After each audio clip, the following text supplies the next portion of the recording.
Director Migao mar thieth e pacho ka Patrick Amoth okoni onge luoro kaluwore kod gino ma ichich ni en tuo makoch mane onego ji 4 e gweng' ma Matangini ei Changamwe mani Mombasa.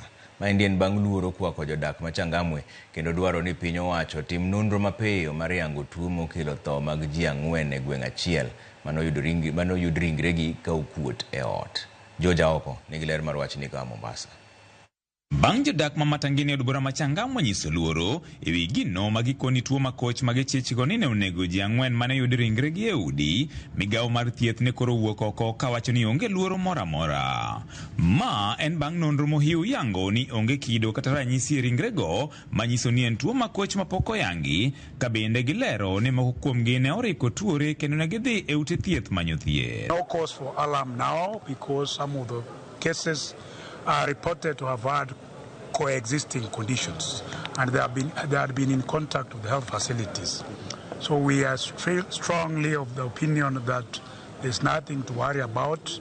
Nobody in Mombasa is exhibiting any unusual symptoms, and Wananchi should stay easy until we come up with a report based on the findings of the postmortem team. Samples have been sent to our Kemri labs in Kilifi, and we will tell the country what's going on. But what the DG has said as our head of technical, not only for me, but for the whole country, matters health.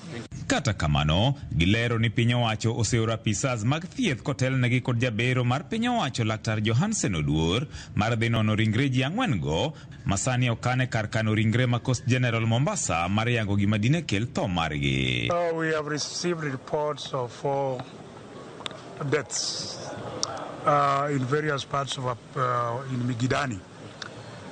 Not correlated, nobody is exhibiting any unusual symptoms. We have not established any clear pattern. Our team is on the ground, led by the Chief Government Pathologist, Dr. Johansen Oduor.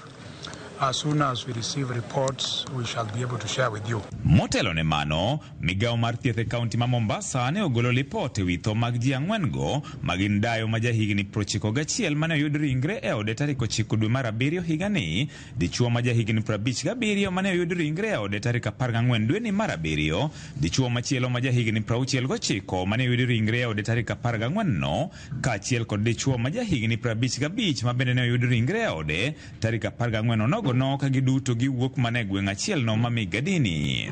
En gino mane okelo luoro ne jodak to chutho kaluwore gi ranyisi mag dendgi magikoni ne oyudi ka chal rema en del mokuot kaachiel kod bedo gi aruodhi. Nikech luoro osedonjonwa ma kata na wuon aseluor. Nikech kaka wan gi nyithindo koro ok wang'e ni next biro bedo ng'awa. Koro wakwayo ni mondo konywa gi dakteche mondo obi opimwa kae mondo ng'i tang'o monego ji e kor gweng' ma wantie kae niendi. En tuo ma dend ng'ato kuot ka gima macho wang'e, to ng'ato kuot miparo ni en liech. Kora wakwayo sirikal man malo, gavana wa kod mbunge wa Omar Mwinyi ni gikonywa. Migao mar thieth koro koni biro chiwo ler bang' yudo duoko mar bero mag ringrego. George Aoko, Ramogi TV, Mombasa. Jatend migao mar omenda John Mbadi oyango ni piny owacho oseketo kenge mag neno ni nengo modhi kod nengo mar